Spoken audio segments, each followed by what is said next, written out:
I am a doctor, but I am a PhD. I'm not a medical physician, so don't ask me any medical questions, please.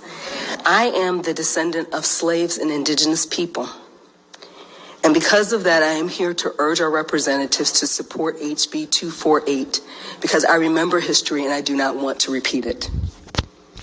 My paternal great-grandmother, Wheata Williams, was born on a plantation in Bullock, Alabama. She lived there until she was 6. Eventually, she and her family moved north and settled in Ohio.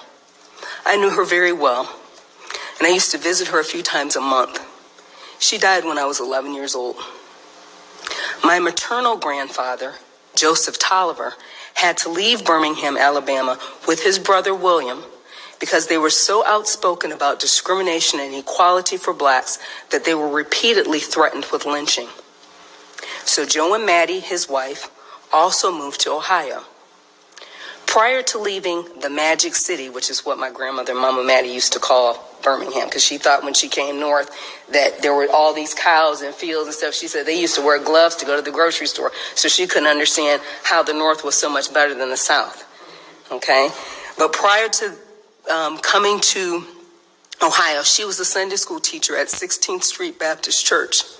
Had she and Joe not moved north, she would have been in the basement where those 4 young girls, Addie Mae Collins, who was 14, Cynthia Wellesley, who was 14, Carol Robertson, who was also 14, and Carol Denise McNair, who was 11, and they were all blown up. And I might not be here today.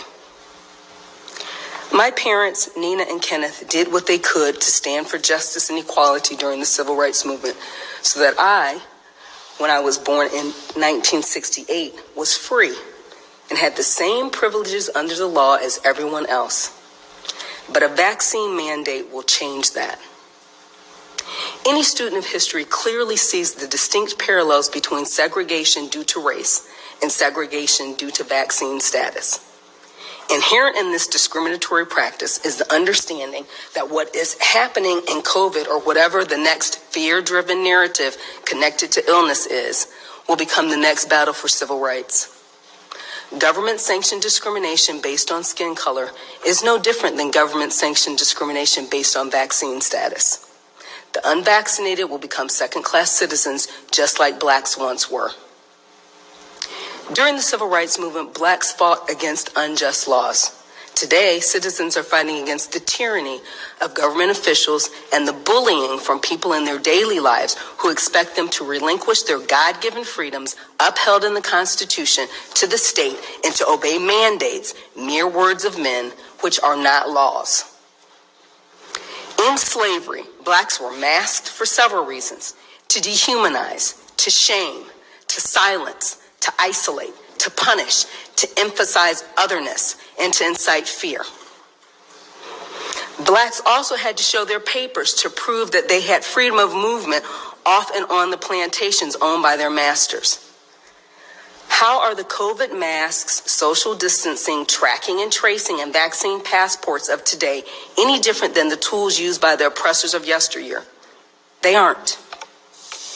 Fear and intimidation were used on blacks then, and it is being used in the exact same way on citizens now. Fear is psychological warfare.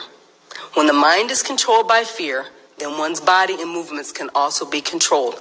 And let me add, what did Roosevelt say? We have nothing to fear but fear itself.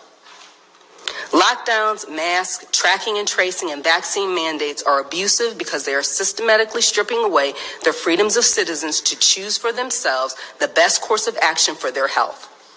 The idea of mandatory vaccinations for people to keep their jobs smacks of the same abusive legislators that legislators have historically used against whatever people group they perceive to be inferior.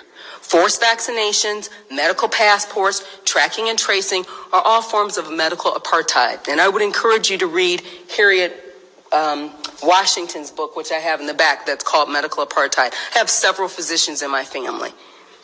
A couple of them have taken the vaccine and have had adverse reactions, tremors, and their parents, who are also physicians, have decided that they're not taking it for that reason. One of my cousins went into anaphylactic shock shortly after taking the vaccine.